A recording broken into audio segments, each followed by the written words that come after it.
Hey there, y'all, and welcome to today's Daily Down and Dirty. My name is Fairlight. Welcome to Airy Fairy Tarot. All right, y'all, so the message for today is about the paradox of being, and you are the conductor of it all. So not sequentially, I just want to start out by saying we have the Maiden card, and then we've also got the Crone card. So that's one paradox of being.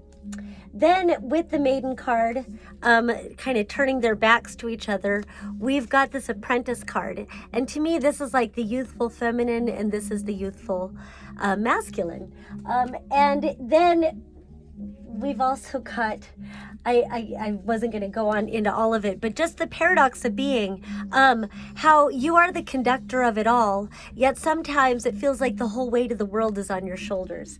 So that's a bit of an overview. Let's go into the Maiden card because she really kind of came out first and seems to be the focal point of it all. And it just feels like a brand new beginning. It's a renewal. And I love how there's this white rabbit. It reminds me of Alice in Wonderland with the white rabbit, wanting to take her down rabbit holes to show her new worlds, new adventures, the Wonderland, la la la. And there's something about the blossoming of the roses too.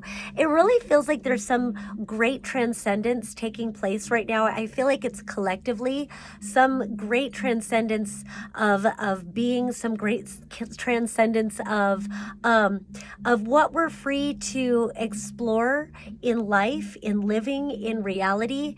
I very much we like talking about how, fabricated reality, how reality is fucking fabricated by humans, but we are humans fabricating fucking reality. So why don't we allow our wonder to take us into new explorations of what we can fabricate for ourselves? I really believe the limitations are breaking down.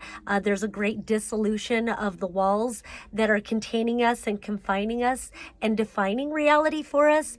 And the more we go beyond, the more we approach life with this newness and allow the renewal to guide us forward, the more we may be surprised by what we find. So then we go to this Apprentice card, and he does have his back to this. And so this is part of the paradox in itself too. They're not facing each other and going into this to find out his power. It's almost like a simultaneous.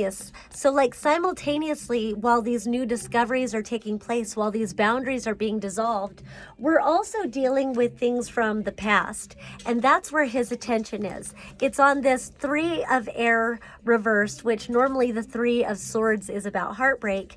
And then it's with the Three, I love that it's two threes, the Three of Water reversed. And Three of Cups, normally it's kind of a celebration, but again, this deck, she takes her own view on it. So turning it upright, I love that this guy could very much be the same person as this.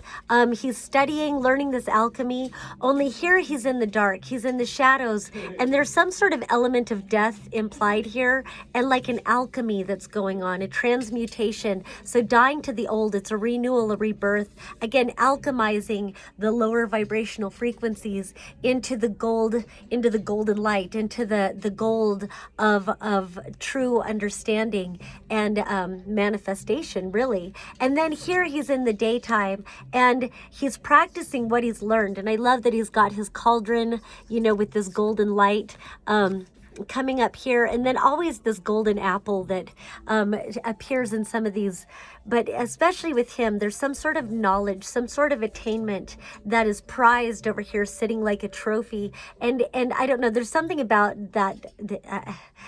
I want to say consume, and then I heard consummation. So something about alchemy and the consummation of these energies, so that you really can transmute whatever pain is in the past, and that being what has bound you. Oops, I keep turning him around.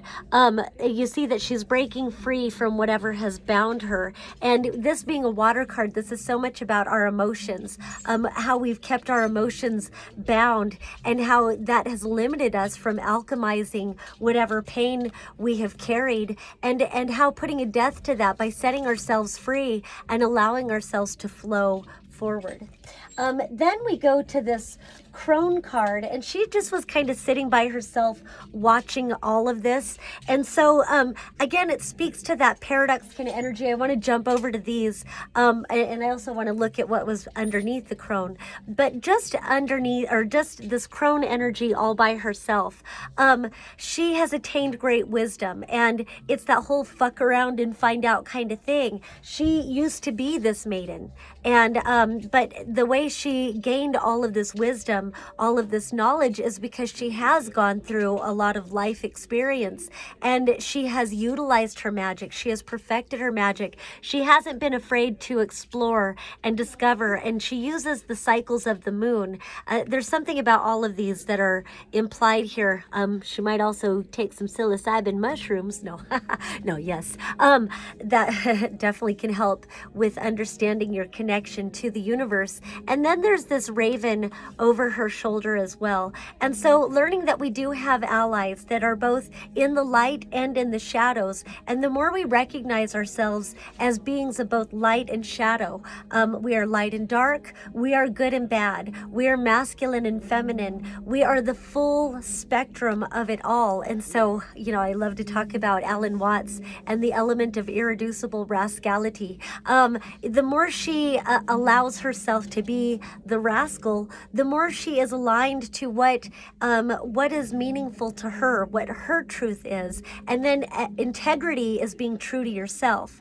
And so there is something about having this integrity and being true to yourself and really using your magic for what you truly believe in, having nothing to prove. There's also a saying that wants to come through. My friend Shenandoah always had it on his wall that says, you know, good judgment comes from experience. Experience comes from poor judgment. So again, not being afraid to fuck around and find out. And now these two are mirroring each other. So she's looking over that. Underneath the crone is what would correlate to the sun card. It is the card number 19.